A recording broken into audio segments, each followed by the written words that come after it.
নমস্কাৰ এই মুহূৰ্তত আহি পৰিছে সন্ধিয়াৰ কেইবাটাও গুৰুত্বপূৰ্ণ খবৰ। আজি হৈছে 14 জুন। লাখ লাখ মহিলা একাউণ্টত চৰকাৰে প্ৰদান কৰিছে 10,1250 টকাকৈ। এতিয়া হৈছে কৰক আপোনাৰ বেংক একাউণ্ট। যদি আপোনাৰ একাউণ্টত আপুনি টকা পোৱা নাই তেনে ক্ষেত্ৰত নিশ্চয় কমেণ্ট কৰি জনাই দিয়ক। লাখ লাখ মহিলা একাউণ্টত চৰকাৰে প্ৰদান কৰিব 10,000কৈ টকা। আপোনাৰ গোটৰ প্ৰতিজন মহিলাৰ বাবে মুখ্যমন্ত্ৰী ডক্টৰ হিমন্ত বিশ্ব শৰ্মাই সময়সূচী ঘোষণা কৰিছে। যদি আপোনাৰ ৰেচন কাৰ্ড আছে আপুনি প্ৰতি মাহতে পাব 1,000কৈ টকা।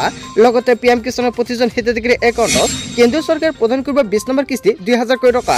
20 নম্বৰ কিস্তিক লৈ কেইবাটাও গুৰুত্বপূৰ্ণ আপডেট আহি পৰিছে। যদি আপুনি চৰকাৰী ঘৰ পোৱা নাই অতি শীঘ্ৰে চৰকাৰী ঘৰৰ বাবে কৰক আপুনি জিঅ' টিকিং। আপুনি ঘৰটো বহি কৰিব পাৰিব জিঅ' টিকিঙৰ কাম কাজ। লগতে কেইবাটাও ৰাজনৈতিক খবৰৰ লগতে অৰাজনৈতিক খবৰ যুগুত কৰা হৈছে আজিৰ দিনটোত। গোটেই অসম তথা ভাৰতৰ বিভিন্ন প্ৰান্তৰ পৰা যুগুত হৈছে কেইবাটাও ডাঙৰ খবৰ। এনেবোৰ খবৰ নিতৌ পাই থাকিবলৈ চেনেলটি ছাবস্ক্ৰাইব কৰি ভিডিঅ'ত এটা লাইক কৰিবলৈ নাপাহৰিব। আজিৰ আমাৰ প্ৰথম দশকে গুৰুত্বপূৰ্ণ খবৰ হৈছে অসমবাসীৰ বাবে এটা ডাঙৰ খবৰ। ৰাজ্যৰ লাখ লাখ মহিলাৰ বাবে ভাল খবৰ। আপুনি অৰুণোদয়ৰ ধন লাভ কৰা নাই নেকি? তেনে ক্ষেত্ৰত আপোনাৰ বাবে আহি পৰিছে ভাল খবৰ। যিসকল মহিলাৰ একাউণ্টত 10 জুনত অৰুণোদয় আঁচনিৰ টকা পোৱা নাই সেইসকল ব্যক্তিৰ বাবে আজি চৰকাৰে নতুনকৈ প্ৰদান কৰিছে বেংক একাউণ্টত টকা। এতিয়া চেক কৰক আপোনাৰ একাউণ্ট। যদি আপোনাৰ একাউণ্টত আপোনাৰ টকা পোৱা নাই তেনে ক্ষেত্ৰত দিব পাৰিব অভিযোগ। অৰুণোদয়ৰ ধন লাভ নকৰাত চৰকাৰে জাৰি কৰিছে নতুন জাননী। আজি ৰাজ্যৰ লাখ লাখ মহিলাই লাভ কৰিছে অৰুণোদয়ৰ ধনৰাশি। 14 জুনৰ পুৱা 10 বজাৰ লগে লগে পৰীক্ষা কৰক আপোনাৰ একাউণ্ট। অৱশেষত 10 বাজি পাৰ হৈ গৈছে আৰু সন্ধিয়াৰ সময়তে লাখ লাখ হিতাধিকাৰী একাউণ্টৰ টকাটো প্ৰদান কৰিছে। যদি আপোনাৰ একাউণ্টত আপুনি টকাটো পোৱা নাই নিশ্চয় কমেণ্ট কৰি জনাই দিয়ক। আপোনালোকক সম্পূৰ্ণকৈ সহায় কৰা হ'ব আৰু আপোনালোকৰ সুবিধাৰ্থে চৰকাৰে টোল ফ্ৰী নম্বৰ মুকলি কৰিছে। আপুনি দিব পাৰিব অভিযোগ। যদি আপুনি এতিয়ালৈকে টকা পোৱা নাই নিশ্চয় কমেণ্ট কৰি জনাওক। সম্পূৰ্ণকৈ আন এটা ভিডিঅ' দেখুৱাই দিম আপুনি কেনেকুৱাকৈ আপুনি ইয়াৰ বাবে কৰিব পাৰিব অভিযোগ। তাৰপিছত অসমবাসী ৰাজুক জনাইছো আমাৰ পৰৱৰ্তী খুবেই গুৰুত্বপূৰ্ণ খবৰ। লগতে ডাঙৰ খবৰ মুখ্যমন্ত্ৰী মহিলা উদ্যমিতা আঁচনিত আবেদন কৰা মহিলাসকলৰ বাবে ভাল খবৰ আহি পৰিছে। অৱশেষত মুখ্যমন্ত্ৰী ডক্টৰ হিমন্ত বিশ্ব শৰ্মাই সময়সূচী ঘোষণা কৰিছে। আগষ্ট মাহৰ পৰাই লাভ কৰিব প্ৰথম কিস্তিত 10,000কৈ টকা। আগষ্ট মাহত 5টাকৈ সমষ্টিত বাছনিভুক্ত মহিলাই লাভ কৰিব 10,000কৈ টকা। সমষ্টি ভিত্তিক ধন বিতৰণৰ বাবে দিয়া হৈছে চৰকাৰে নতুন তাৰিখ ঘোষণা কৰিছে বা দিন ঘোষণা কৰিছে। আগষ্ট মাহত নলবাৰী, জাগিৰত, পাথাৰকান্দি, মাৰ্গাৰিটা আৰু ধুবুৰী সমষ্টিৰ মহিলাই লাভ কৰিব 10,000কৈ টকা। বাছনিভুক্ত প্ৰতিগৰাকী মহিলাই লাভ কৰিব প্ৰথম কিস্তিত 10,000কৈ টকা। বন্ধু বান্ধৱীসকল আপুনি লাভ কৰিব নাই যদি আপোনাৰ তালিকাত নামটো অন্তৰ্ভুক্ত হৈ আছে তেনে ক্ষেত্ৰতহে আপোনাৰ একাউণ্টত এই টকা প্ৰদান কৰিব, অন্যথা আপোনাৰ একাউণ্টত আপুনি টকা নাপাব। তাৰপিছত অসমবাসী ৰাজুক জনাইছো আমাৰ পৰৱৰ্তী খুবেই গুৰুত্বপূৰ্ণ খবৰ। লগতে ডাঙৰ খবৰ 1971 চনত আগত অহা কোনো লোকসকলক হাৰাশাস্তি কৰিব নোৱাৰিব। অবৈধ বাংলাদেশীৰ নামত এজনৰ প্ৰকৃত ভাৰতীয়ক অন্যায় অত্যাচাৰ কৰিব নোৱাৰিব। NRCত যিসকলৰ নাম অহা নাই তেওঁলোকক কোনো ধৰণৰ অন্যায় অত্যাচাৰ কৰিব নোৱাৰিব চৰকাৰে। আইন সহায় শেষ নোহোৱা পৰ্যন্ত চৰকাৰে গুৰুত্বপূৰ্ণ সিদ্ধান্ত গ্ৰহণ কৰিছে। আইন সহায় শেষ নোহোৱা পৰ্যন্ত তেওঁলোকে সকলো ধৰণৰ সহায় সুবিধা পাই থাকিব লাগিব। অসম চৰকাৰে বাংলাদেশীৰ নামত প্ৰকৃত ভাৰতীয়ৰ ওপৰত যি কৰি আছে এইবাৰ সম্পূৰ্ণৰূপে বন্ধ হ'ব লাগিব। আমি আইনৰ বাবে যুদ্ধ কৰিম বুলি মন্তব্য কৰিছে। কেৱল এয়াই নহয়, যদি ভাৰতীয় মানুহৰ ওপৰত এনেধৰণৰ কাৰ্য বন্ধ নকৰে তেন্তে ৰাজপথত তীব্ৰ প্ৰতিবাদ আৰু গণতান্ত্ৰিক আন্দোলন কৰিম বুলি মন্তব্য কৰিছে আমচুৰ তৰফৰ পৰা। বিদেশী বহিষ্কাৰ কৰিবই লাগিব, এতিয়া আমি সহযোগ কৰিম। কিন্তু 71ৰ আগত NRCত নাম অহা আৰু নাম নহা ডিভোটাৰ হৈ থকা যিসকল ভাৰতীয় যাৰ 14 বৰ্ষ ভাৰতীয় তেওঁলোকৰ ওপৰত অন্যায় অত্যাচাৰ কৰিলে অসম চৰকাৰে ইয়াৰ পৰিণাম ভুগিব লাগিব, এই মন্তব্য কৰিছে আমচুৰ সভাপতি ৰিজল কৰিম চৰকাৰে। হয় বন্ধু বান্ধৱীসকল, আমচুৰ তৰফৰ পৰা যিকেইটা মন্তব্য কৰা হৈছে আপুনি কি ক'ব? যদি আপোনাৰ কিবা মন্তব্য কৰিব লগা থাকে আপোনালোকৰ মন্তব্যটো নিশ্চয় কমেণ্ট কৰি জনাই দিব। তাৰপিছত অসমবাসী ৰাজুক জনাইছো আমাৰ পৰৱৰ্তী খুবেই গুৰুত্বপূৰ্ণ খবৰ। লগতে ডাঙৰ খবৰ আজি নিশা সাৱধান হওক। প্ৰতি ঘণ্টাত 50 কিলোমিটাৰ বেগত আহিব ধুমুহা আৰু বৰষুণ। কেইবাখনো জিলাত নিশালৈ হ'ব বৰষুণ। বতৰ বিজ্ঞান কেন্দ্ৰই জাৰি কৰিছে বৰষুণক লৈ এলাৰ্ট। ৰাজ্যৰ 18খন জিলাত হ'ব আজি নিশা বৰষুণ। কোন কোন জিলাত হ'ব বৰষুণ জানি লওক। ধুবুৰী, কোকৰাঝাৰ, বঙাইগাঁও, চিৰাং, বৰপেটা। কেৱল এয়াই নহয়, কামৰূপ গ্ৰাম্য, কামৰূপ, মৰিগাঁও পশ্চিম, কাৰ্বি আংলং, নগাঁও, শোণিতপুৰ, বিশ্বনাথ, কাৰ্বি আংলং, লখিমপুৰ। কেৱল এয়াই নহয়, মাজুলী, ধেমাজি, ডিব্ৰুগড় আৰু তিনিচুকীয়াত বৰষুণৰ এলাৰ্ট জাৰি কৰা হৈছে। আজি নিশা সকলোৱে সাৱধান হৈ থাকক। আৰু বৰ্তমান পৰিস্থিতি আপোনাৰ অঞ্চল বা জিলাত বতৰ কেনেকুৱা নিশ্চয় কমেণ্ট কৰি জনাই দিব। তাৰপিছত অসমবাসী ৰাজুক জনাইছো আমাৰ পৰৱৰ্তী খুবেই গুৰুত্বপূৰ্ণ খবৰ। লগতে ডাঙৰ খবৰ ধুবুৰীত মুখ্যমন্ত্ৰীৰ নিৰ্দেশৰ পিছতে একচন আৰম্ভ হৈ পৰিছে।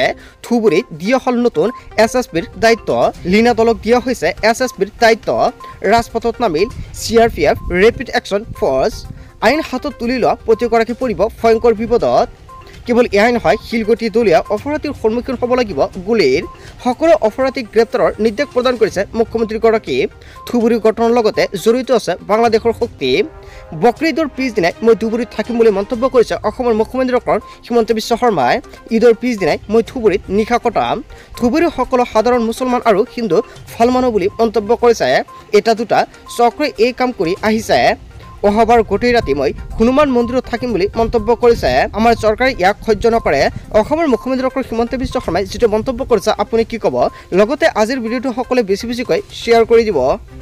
তাৰ পিছত অসমবাসীৰ ৰাজুক জনাইছো আমাৰ পৰৱৰ্তী খুব গুৰুত্বপূৰ্ণ খবৰ। লগতে ডাঙৰ খবৰ, ৰেচন কাৰ্ডৰ হিতাধিকাৰীসকলৰ বাবে ডাঙৰ খবৰ আহি পৰিছে। জুলাই আৰু আগষ্ট মাহতে লাভ নকৰে ৰেচনৰ চাউল। যদি আপোনাৰ ৰেচন কাৰ্ড আছে তেনে ক্ষেত্ৰত আপোনাৰ বাবে এটা ডাঙৰ খবৰ। এতিয়ালৈকে আপুনি ৰেচনৰ চাউল লোৱা নাই নেকি? অতি শীঘ্ৰে আপুনি ৰেচনৰ চাউল সংগ্ৰহ কৰক। অন্ন সেৱা দিনৰ আজি হৈছে 6 নম্বৰ দিন আৰু মাজত 6টা দিন বাকী আছে। 6 দিনৰ ভিতৰতে সংগ্ৰহ কৰিব লাগিব ৰেচনৰ চাউল। এইবাৰ ৰেচন সংগ্ৰহ কৰাৰ বাবে বৃদ্ধি কৰা হৈছে সময়সীমা। 20 জুন পৰ্যন্ত সংগ্ৰহ কৰিব পাৰিব ৰেচনৰ চাউল। ৰেচনৰ চাউল নাপালে দিব পাৰিব আপুনি অভিযোগ। মনত ৰাখিব, এইবাৰ 15 কেজিকৈ চাউল লাভ কৰিব এজন ব্যক্তিয়ে। 1 জুনৰ পৰা 20 জুনলৈকে লাভ কৰিব ৰেচন। অন্তদয় অন্ন যোজনাৰ অধীনত 105 কিলোকৈ চাউল লাভ কৰিব হিতাধিকাৰীসকলে। নিৰ্দেশ অমান্য কৰিলে সুলভ মূল্যৰ দোকানৰ বিপদ অনিবাৰ্য। ৰেচন নাপালে দিয়ক আপুনি অভিযোগ। মুকলি কৰা হৈছে হেল্পলাইন নম্বৰ অনলাইন 67180034536111। যদি আপোনাক ৰেচন কমকৈ দিয়ে বা কিবা অসুবিধা হয় লগে লগে দিব পাৰিব আপুনি অভিযোগ। চৰকাৰে তাৰ বাবে টোল ফ্ৰী নম্বৰ মুকলি কৰিছে। তাৰপিছত অসমবাসীৰ ৰাজুক জনাইছো আমাৰ পৰৱৰ্তী খুবেই গুৰুত্বপূৰ্ণ খবৰ। লগতে ডাঙৰ খবৰ, আপোনাৰ BPL কাৰ্ড আছে নেকি? BPL কাৰ্ড থাকিলে আপোনাৰ বাবে ভাল খবৰ আহি পৰিছে। উপাৰ্জনকাৰীৰ মৃত্যু হ'লে পাব আপুনি 25,000 টকা। আৰ্থিকভাৱে অগ্ৰসৰজনলৈ চৰকাৰে এই সহায়ৰ হাত আগবঢ়াব। BPL পৰিয়ালৰ উপাৰ্জনৰ মৃত্যু কেন্দ্ৰীয় চৰকাৰে প্ৰদান কৰিব 20,000 টকা। ৰাজ্য চৰকাৰৰ পৰা অতিৰিক্তভাৱে 5,000 টকা প্ৰদান কৰা হ'ব। সৰ্বমুঠ 25,000 টকা লাভ কৰিব আৰ্থিক অগ্ৰসৰ পৰিয়ালে। বিগত 3 বছৰত 2,772 পৰিয়ালে এই সহায়ত লাভ কৰিছে। BPL পৰিয়ালে কেনেকৈ কৰিব ইয়াৰ বাবে আবেদন? যদি আপোনালোকে নাজানে লগতে কি কি নথিপত্ৰৰ প্ৰয়োজন হ'ব, মুখ্যমন্ত্ৰী ডক্টৰ হিমন্ত বিশ্ব শৰ্মাই বৃহৎ ঘোষণা কৰিছে। যদি আপোনালোকে আবেদন কৰিব নাজানে নিশ্চয় কমেণ্ট কৰি জনাই দিয়ক। সম্পূৰ্ণকৈ নেক্সট ভিডিঅ'ত আপোনালোকক ষ্টেপ বাই ষ্টেপ দেখুৱাই দিম কেনেকুৱাকৈ আবেদন কৰিব। তাৰপিছত অসমবাসীৰ ৰাজুক জনাইছো আমাৰ পৰৱৰ্তী খুবেই গুৰুত্বপূৰ্ণ খবৰ। লগতে ডাঙৰ খবৰ, দেশৰ কৃষকসকলৰ বাবে ভাল খবৰ আহি পৰিছে। শীঘ্ৰে কৃষকৰ একাউণ্টত সোমাব 2,000 টকা। চৰকাৰে দেশৰ কৃষকসকলক আগবঢ়াব এই ধনৰাশি। জুন মাহতে দেশৰ কৃষকৰ বাবে চৰকাৰে মুকলি কৰিব PM কিষাণৰ ধনৰাশি। দেশৰ কৃষকসকলৰ বাবে চৰকাৰে কেইবাটাও গুৰুত্বপূৰ্ণ সিদ্ধান্ত গ্ৰহণ কৰিছে। সকলোৱে ৱেইট কৰি আছে PM কিষাণৰ 20 নম্বৰ কিস্তিক লৈ কিমান তাৰিখত চৰকাৰে প্ৰদান কৰিব এই টকা। দেশৰ প্ৰকৃত কৃষকসকলে প্ৰদান কৰা হ'ব PM কিষাণৰ ধনৰাশি। হিতাধিকাৰীসকলে কৰিব লাগিব EKYC আপডেট। PM কিষাণৰ চৰকাৰী ৱেবছাইটত কৰিব পাৰিব EKYC। কৃষকৰ বাবে মুকলি কৰা হৈছে pmkisan.gov.in পৰ্টেল। কৃষকৰ বাধ্যতামূলক নথি আপুনি আপলোড দি পুঞ্জ নম্বৰ সন্নিৱিষ্ট কৰক। কেপচা কোড সন্নিৱিষ্ট কৰি সম্পূৰ্ণ কৰক EKYCৰ কাম কাজ। মোবাইলতে পৰীক্ষা কৰক আপোনাৰ নাম আছে নে নাই হিতাধিকাৰীৰ তালিকাত নাম থাকিলে আপোনাৰ একাউণ্টত এই টকা প্ৰদান কৰিব। 4টা প্ৰক্ৰিয়াৰ মাজেৰে পৰীক্ষা কৰক আপোনাৰ বেংক একাউণ্ট। www.pmkisan.gov.in পৰীক্ষা কৰিব পাৰিব নিজৰ নাম। এতিয়া আপুনি ক্লিক কৰক হিতাধিকাৰী তালিকা অপশ্যনত। তাৰপিছতে ড্ৰপ ডাউন অপশ্যনত গৈ ৰাজ্য, জিলা, উপজিলা, ব্লক, গাঁৱৰ নাম সন্নিৱিষ্ট কৰক। লগে লগে প্ৰত্যক্ষ কৰিব পাৰিব হিতাধিকাৰী তালিকাত নাম থাকিলে আপোনাৰ একাউণ্টত 2,000 টকা প্ৰদান কৰিব। PM কিষাণৰ প্ৰতিজন হিতাধিকাৰীৰ বাবে কেন্দ্ৰীয় চৰকাৰৰ তৰফৰ পৰা গুৰুত্বপূৰ্ণ আপডেট প্ৰকাশ কৰিছে।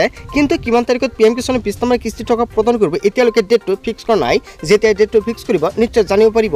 বন্ধু বান্ধৱীসকল, গোটেই অসম তথা ভাৰতৰ বিভিন্ন প্ৰান্তৰ পৰা যুগুত হৈছে কেইবাটাও ডাঙৰ খবৰ। এনেবোৰ খবৰ নিতৌ পাই থাকিবলৈ চেনেলটি ছাবস্ক্ৰাইব কৰি ভিডিঅ'ৰ যেটা লাইক কৰিবলৈ নাপাহৰিব।